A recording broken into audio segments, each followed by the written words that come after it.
It's not just a new risk management, it's a force multiplier for defenders where we use it to improve our detection, automate investigations, and simulate attacks that we need to defend against. But at the same time, we're working with our innovation teams and our data teams to make sure that AI being used at the company is being used securely with the right governance, with the right privacy, and with the right ethics guardrails. So I think for me, at least, enabling innovation is making sure security is a built-in advantage, not an afterthought.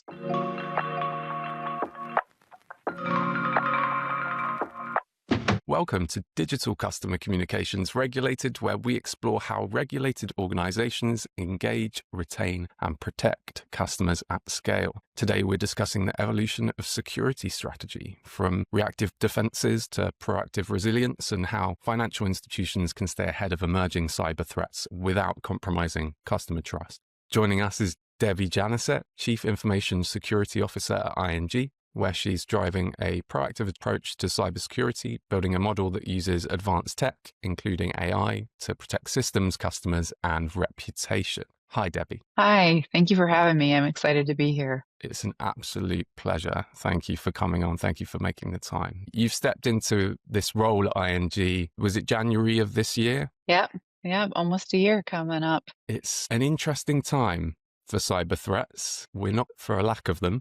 Big regulatory change as well in, financial services and generally in the EU to do with security. So what's top of mind for you right now in your role? Gosh, there's so much that's top of mind. When you think of the threat landscape, it has changed drastically just over the last 2 years. So it's always been a dynamic threat landscape, but now we're seeing it increasingly, the threat actors are faster, more precise, and more sophisticated. They're using AI to scale their attacks. They're using it to tailor their attacks. And traditional cybersecurity defenses weren't always designed to counter the new threat vectors that we're looking at today. Then you have our tense geopolitical climate where cyber risk is a frontline instrument that is used in some statecraft. And then you have the regulators on top of it responding by raising the bar on their frameworks like DORA and the TLPT, which rightfully so, they should, and focus on resilience and not just compliance anymore. So when I think of the threat landscape, I'm thinking of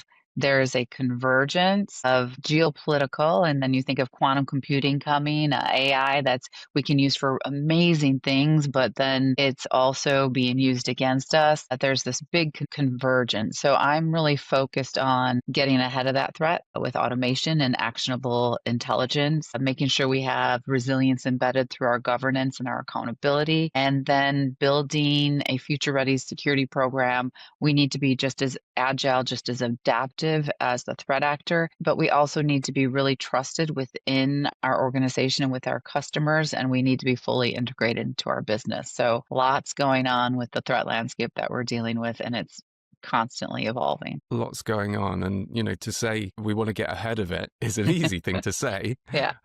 But these are all massive external Sure. forces that obviously you do have to have some kind of reactive response to a lot of these whilst going, okay, we need to build a proactive strategy. What does that actually look like? I think for me, my background is intelligence. So I started out as a naval intelligence officer. So I am very passionate about information. You can't make any decisions without information. So moving from reactive to proactive is all based on information. So when I think of reactive, I think, yes, we're always going to be reactive in certain areas, and we have to practice that. So we have to have our tabletop exercise, our hands-on keyboard exercises. We just participated in CDX, which is a multi-sector exercise, testing our reactions and keeping our skills honed. But we also, at the same time, need to be moving left of boom, being proactive. And for me, when I think of proactive, it is a very solid intelligence function that not only provides tactical information to defensive teams, but is building operational intelligence, building strategic intelligence, and all actionable intelligence. What does it mean to the bank? What does it mean to our customers? What does the defensive teams need to know to get ahead of the threat, and what security measures can we put in place based on this intelligence? And what intelligence do we give this at the strategic level so business decisions can be made on that intelligence? So that helps move us to more decision making at a strategic level instead of constantly reacting, which a lot of organizations get into that reactive loop. It takes very diligent planning to get there on how you do that, because at the same time you're trying to plan to be more strategic, you still have all the day-to-day reactive that you're doing. To be proactive, we're also looking at AI. I mean, automation and AI, utilizing AI. A lot of the defensive tools now are embedding AI. So when you think of endpoint detection response tool, you have AI embedded in that can identify, isolate, and mitigate more of the low level issues. And that frees up the analysts to do more deep dive, to do more judgment based things that are more, it frees up their talent to do more focus. You know, we can automate our playbooks and we can cut our dwell time from hours to minutes. So this all helps us get to be more proactive. But this means we have to constantly manage and test our attack surface. We have to find our exposures before the adversaries do. We have to do, we have regular pressure testing of our defenses with our red and purple teams. And what I think is the most important is awareness of the business and being embedded into the business itself. So when you think of security by design, so that we're ensuring that every major business initiative considers cybersecurity up front. So here at ING, we're looking at doing a big push on security awareness. Now the company is very security aware, but we want to do a new push because of the geopolitical threat landscape that we talked about and all these things converging on once into the CISO world. So it can't just be CISOs protecting the entire company. The company has to be aware and has to play a part in the defenses of the company. And in terms of AI, you mentioned that's a massive talking point, but something that's equally moving very fast. Yes. Where are you seeing it have the most impact today, in offense or defense or both? I think that AI is a double-edged sword when you talk offense, defense, and the business utilizing AI. So AI can do amazing things for us, but it also can be used against us, and we need to use it for defensiveness, as a defensive tool. So on the offensive side, we see adversaries using it to scale their social engineering, creating more convincing phishing emails. And you think of deep fakes; those are, we have a lot of deep fake awareness training that we have going on right now, because those have become a new tool used because AI makes it really possible. In utilizing AI in the offensive way that the threat actors are, it makes it harder for users to detect. Threat actors are also using it for automating reconnaissance and generating malware variants that can evade traditional defenses. So we have to use defensive AI to deal with all of that. The impact on defensive AI I consider just as equally as strong. So it allows us to process massive amounts and volumes of data so that we can detect patterns that humans could never see. So that speeds up this detection. We apply it in threat detection, adaptive authentication. It can be used for defensiveness and fraud prevention areas. And then you think of the automation that AI powers, and this is transforming incident response. It's cutting down our dwell times from what could have been hours to minutes to even seconds. So it's letting the analysts focus on the things that matter most. So I think the reality is that both attackers and defenders have access to AI, and the difference is how effectively that we are going to integrate it responsibly into our defensive techniques with the right governance so that we can stay ahead of the threat. And I guess you could say fight fire with fire. Fraud detection seems to be almost the fastest thing to move in financial services with regard to AI. It's now become quite common and quite fast. How do you see that in terms of fraud anomaly detection in real time, practically rolling out in, high volume customer interactions like in banking? I think that when you talk anomaly detection and fraud prevention, AI it's one of the most powerful applications where AI can be used today. So because you're processing millions of transactions in real time. So you can no longer rely on static rules because fraudsters move way too fast for that. So AI is allowing the analysis of the transaction flows at massive scale, and it can spot the anomalies that rules engines could miss, also that the human would miss. So it means that we can adapt our risk score dynamically. We can reduce our false positives, which in turn means we're protecting our customers. And that is reducing the friction on how we protect customers because we're doing it a lot faster. So, I mean, like a good example of using AI would be adaptive authentication. So you're not challenging every transaction, but you're using AI to see if there's any unusual behavior. And if that is, then you step up the controls right away, and then you do, an additional check. But with AI, we have to use it responsibly. We have to have governance around it. We have to have transparent models, and it has to have human oversight.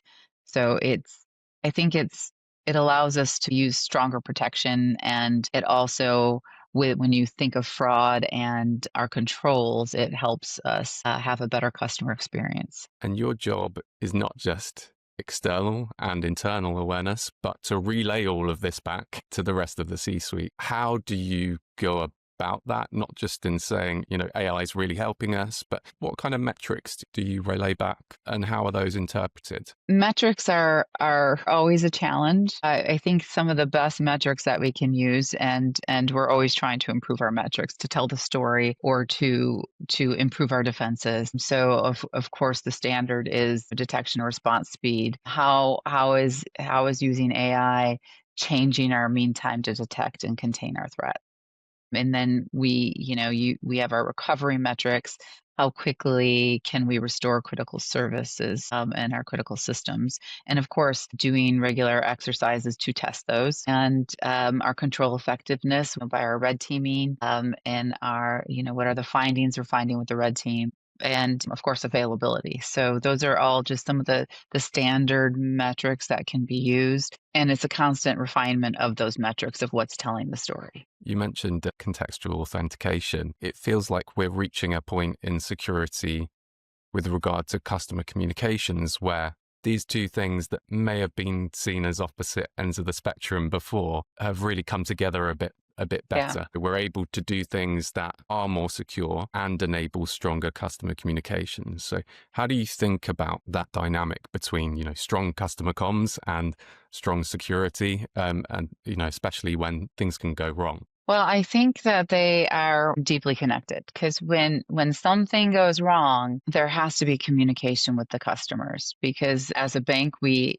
have their data and we have their money. So they're not just trusting our firewalls and our encryption capabilities. They're trusting that we're going to be transparent. We're going to be human if something happens. So I think good communication is part of good security. So if there's an incident and there's silence or vague messaging, that's going to erode your confidence really, really fast, more than the incident itself. So, customer communication, when something does go wrong, you need to be timely, factual, empathetic. You have to explain what happened, what it means for the customers, and what's being done to protect them, their data, their money. I think, one of my pillars in my strategy is trusted. And that doesn't mean that's both a, internal trusted and external trusted on how the CISO organization is running our business, how we're working with the business, how we're building strong security. If ING trusts their CISO organization on how we're handling it, they can express their trust to our customers. And I think that's really, really important. I feel like that's much more part of the CISO's job today to work alongside external comms to build and sustain, reinforce that customer trust. Does that take up a lot of your bandwidth, or is it really just making sure that you've got policies and procedures in place and trusting your comms team? I think it's both. When you think of the CISO role 10 years ago, they were behind the scenes. They were tactical, focused on controls, firewalls, and the evolution of the CISO has gone from the tactical blockers to I've seen it go to risk executives to today transitioning into business partners. And I think that transition is needed because when you think about the customer trust and the communications, more and more CISOs are being asked to talk to customers or provide information for customers. This customer asked about your security processes and providing that documentation to customers. I mean, here I am talking to you today. Our communications people help organize and schedule this because not only is it important that we talk about security writ large on how organizations together are facing threats, but the confidence in how we're facing the threat and protecting our customers. So I think that we're not just the guardians of systems anymore. We're the guardian of the confidence within the community. So that means working hand in hand with our communications folks, being more visible really adds a value to that. Much of that now is around the awareness of consumers about compliance as well. Consumers have much more of an awareness about how their data should be treated, not Hmm. just is it safe, but Yeah. the actual specifics of it. So when it comes to things like DORA, how do you prepare to meet these standards in a way that sustains that trust from customers? So ING does a really good job preparing for new regulations. So making sure that had DORA implemented before the date. And that's with steercos, planning committees, different groups within the company coming together because DORA spans not just security, tightening our governance and our accountability, having clear owners, updating our policies, our incident handling, our third party oversight, all to comply with DORA, building always on reporting playbooks. And one of the good things about DORA is timelines and formats are now standardized across sectors. So we're all on the same page when you think about that. And what I like about DORA is it shifts the conversation from controls and assured continuity to a single ICT risk framework, a regulatory grade incident reporting engine, and a third party program that proves critical services stay up even when something breaks. And continuously making sure that the company is aligned with the regulatory requirement. And I think it proves resilience, not just compliance when we do that. And getting beyond that just compliance to a place where you've got resilience and you've got internal trust in that resilience takes security to be seen more than a blocker, more as a critical part of operations. How do you build that under one of your pillars of trust inside the organization in terms of their perception of security and what it means? Well, that is another one of my pillars. My strategy is business enabler. Okay. We're no longer the Department of No. In today's world, we are an enabler of safe innovation with a risk-based approach. So we need to move at the speed of business, not behind it. And we embed security into innovation. So when you think of AI, when you think of cloud or new customer experiences, from day one, instead of adding controls afterwards, which is the traditional way of the CISA organization running to catch up and like we needed to, patch on controls after the fact, to embedding controls from the beginning.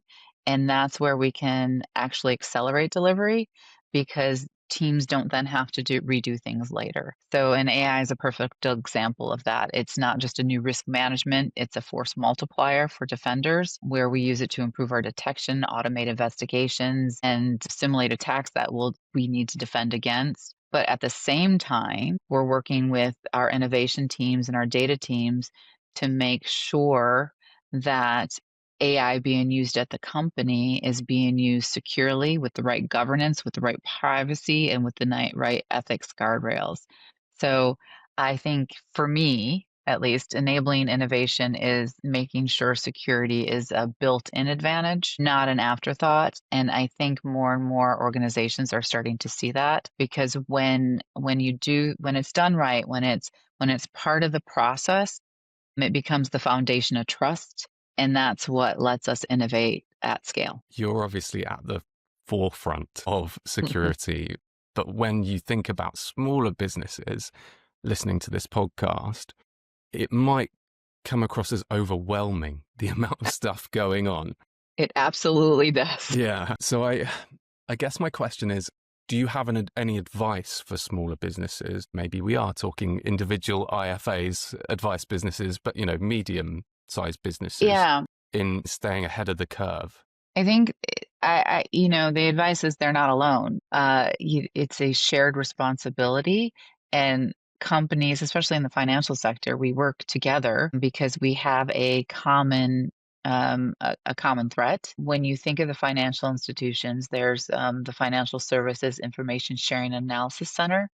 Even small banks are members of that, where they're getting the timely intelligence, they're getting the support, there is the working groups. But if you're not in the financial sector, there's the different ISACs, the health ISACs, there's retail ISACs. So there's places to get the information. You have US CERT, you have certs in each country. So that's where you can get the support. But there's and internally, um, I think the best thing to do is when I talked about, security awareness and security culture, especially in today's threat landscape, I think security should be embedded as part of your culture, period. So even a 5-person company can make it clear that protecting the customer data is everyone's job. I mean, there's simple things to do like security champions, regular awareness campaigns, and postmortems on your smaller incidents to understand how that incident happened, and how to mitigate it in the future goes a long way. The second thing that I think is really, really important, even for small teams, is automation. Because if you get automation up front, it frees up a lot of time. Get your identity and access management right the first time, patch fast. And for smaller companies, there's managed services that you could use when you're a smaller firm. So that you don't have the cost of building your own teams. And I think also transparency. And we talked about transparency when there's an incident to your customers. I think that transparency and honesty with customers is how trust is built. So I don't think that security is about the size, it's about the mindset. And it's about embedding security from day one so that you don't have to try to do the catch up and patch on security later. I think those are the most important things that I can think about. And also for a CISO, for a company that is big enough to have a CISO organization, the CISO needs to be seen as the business partner, not as the person that you go to later or only when something happens. So I think those are some of the best advices I could give. Yeah. Or it might be the half of the CTO's job in a smaller business, but it Yes. kind of doesn't matter as long as they've got those principles Yeah. embedded. Yeah. Yeah, exactly. What's one shift that you think all financial institutions need to be aware of over the next few years in terms of the threat landscape? We're all aware of the rising threats, but anything changing? Yeah. So this is a really good question because everything's changing. As we talked about at the beginning of this, I think, and we talked about moving from reactive to proactive. I think that is one of the biggest things that we as companies need to do is to be proactive. We have all the threat vectors consolidating at once, and that leads us to have to be proactive. So we've always been focused on moving fast when things go wrong. Now we have to be prepared and we have to think quickly.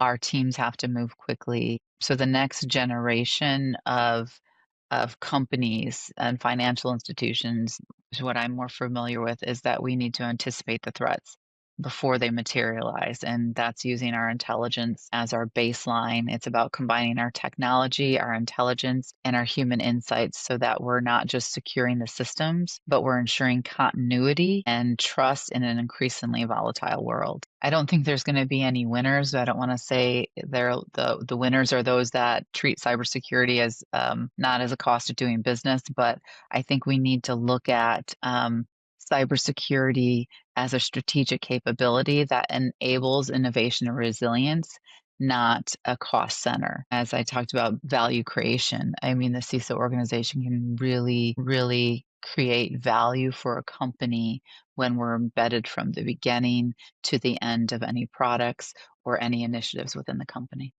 It strikes me that these principles of trust and value creation. These come from quite a deep place personally for you.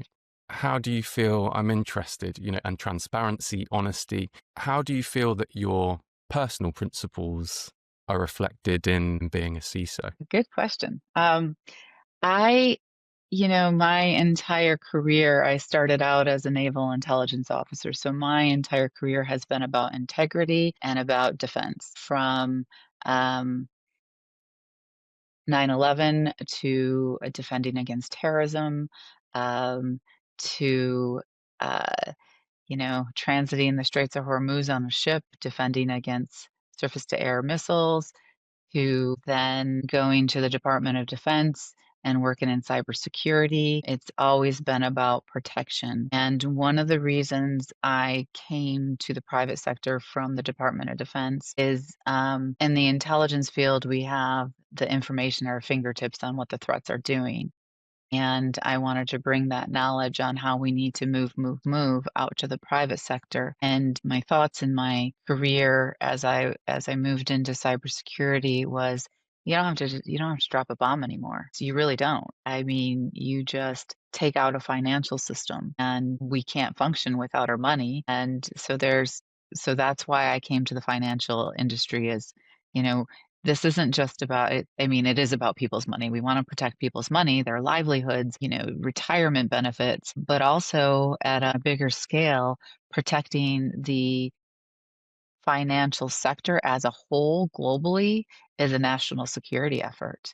And it's really, really important. So it is deeply personal to me on being part of this and making sure that globally our financial system is secure. And that's why we partner so closely with all the other financial institutions, because this is really a partnership against the threat. Yeah, it's the part of the infrastructure of society. Yeah. To end on maybe a lighter note, it's important, it can be scary at times, but what are you excited about? What are you excited about in your role in tech? Yeah. I think, and I was talking to my team about this. I think this is a great opportunity. Like when you think of AI and the things we can use it for, you think of the challenge of the new threats coming at us. To me, it is an opportunity to think outside of the box, to be innovative, to be able to do things that we haven't done in the past, using AI in defensive techniques. It's like, let's get in our lab and let's do some stuff. I think it's really at the same time concerning on all of these threat vectors converging at once, but what a great opportunity for an organization to think together and take on that challenge. So at the same time, I don't want the threats to get better, but it adds a bit of excitement in our day to day to how are we gonna innovate? How are we gonna be the best security team to take on this challenge? Yeah, and we're learning faster than ever because we're under pressure to do so. And I'm sure you are one of the best people in the world to be leading us on this. So we're in Thank you. safe hands. So where can we find ING and yourself online if people do want to get in Mhm. contact? Yeah, I'm on LinkedIn, so ping me on LinkedIn if somebody wants to get in contact. Absolutely. Great stuff. And I think people can find ING by Oh yeah, easy. giving them a Google. Yeah, yeah. Or a chat GPT, as you Right, might say exactly. in a year's time. We'll make it evergreen. Cool. All right. Thank you so much for your time today, Debbie Janeczek. Really appreciate it. Absolutely. Thank you for having me.